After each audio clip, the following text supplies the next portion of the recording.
Hey everybody, welcome back to the channel. Thank you for joining me.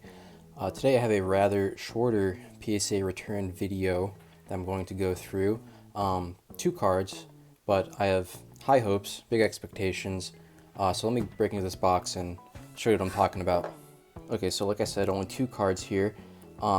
Submitted these to PSA via express service, sent them I think only 2 weeks ago, so the turnaround was pretty satisfactory. I mean, I guess not really compared to the price point and and how fast it was in the past, because I did use the $200 service charge for these, and even since then they've downgraded it to $150, so I guess that's an improvement. But yeah, anyway, let me just get right into it. So one of these, I'm really hoping for a 10. The other one, it's kind of a toss-up. So let's just see what it is. Okay, so the Gaia the Dragon Champion from Volume 3 came out with the 9. This isn't too surprising to me. I mean, if you just look at the top here, the top corner is a significant amount of silvering, and across the top edge. But other than that, I thought this card was pretty good. Back centering is pretty nice, front centering is pretty good, no surface scratches, stuff like that, no name imprint error. Yeah, I'm pretty satisfied with the 9. I'm not surprised at all at that one. It would have been kind of a Hail Mary for it to get a 10, but it is what it is. The search continues for a 10 on that card. I think it's actually a Pop 2 now, if I'm not mistaken. I think I saw someone grade a 10 recently, the second one. It's been a while since one of those is graded a 10. 10 prices for this card. Funny story, I have a funny history with this one. So I've bought probably 3 or 4 mint copies over the past few years. Haven't been lucky with the 10 yet. Still chasing that. I have bid in auction for what was the only 10 copy on multiple occasions. I think literally 3 times in the past year or two I've seen it come up for auction on Yahoo Japan.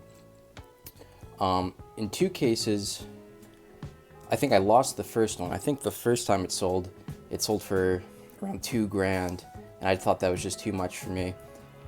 Second time it came around, it was earlier this year, and I think I won it for $3,000 or so, I want to say, and the seller canceled the auction either right before it ended, or they just canceled the order. And then it came up again, and I won it for, again, around $3,000 or $4,000. And again, the seller canceled it. So I don't know what's going on there. Some kind of nefarious activity, I guess. Either the seller isn't satisfied with the ending price, or I'm bidding on an auction from some guy who doesn't even have the card. But it's hard to believe, considering it's, you know, it's I'm bidding on it from a Japan site, and you know, they're using different pictures every time, but it was the only copy. I think, like I said, now there's 2. But anyway, hopefully over time it's not as troublesome to acquire that. But yeah, hard to grade. Aside just from general card grading, centering, and stuff like that, and its age, you know, it's Series 1 secret, so you know, get a lot of edge foiling and a lot of name indents in the back. But 9 is still super nice for this card. Now, this second one was kind of the reason for the submission. This is a card I recently purchased. I think it was in my last unboxing video, or maybe the one before that, I don't know. So honestly, I would have sent only this card, but I figured I was, you know, sending a submission, I might as well throw in the Gaia as well, just see what happens. Yeah, let's just check it out. Yeah. Boom. 10 on the Summon Skull, Volume 4. Ultra rare. So this is the first print of Summon Skull. Super happy about this one. I was pretty confident about this one, which is why I submitted it like immediately. Otherwise, I probably would have waited for, you know, lower tier services to open. But I figured, you know, $200 at the time to send it in is worth it. Which is funny because it's actually the same price I actually paid for the card itself, which tells you a little bit something about grading versus grading. Like, I spend more money ultimately on grading sometimes than OCG cards themselves. but it is what it is. Yeah, I've been chasing this one for a few years now, the 10. I have a few copies on deck. I actually brought them out just for good luck's sake, but I've never had like a sure shot as this one. Yeah, these are my other 2 Minter copies. But both of these have their own drawbacks where I'm like, I don't think it's not worth sending it express. I don't think they're gonna grade 10 or even 9 necessarily. The Studio Dice version one was super nice, but super off center. Not super off center, but just enough. This one has some like ink flaking and foil coming through, so both of those kind of disqualified for those reasons. But yeah, this one, super happy about it. This is the original print version, not Studio Dice. Yeah, like nothing wrong with this card I could find. I was super surprised, but you know, happens. Persistence.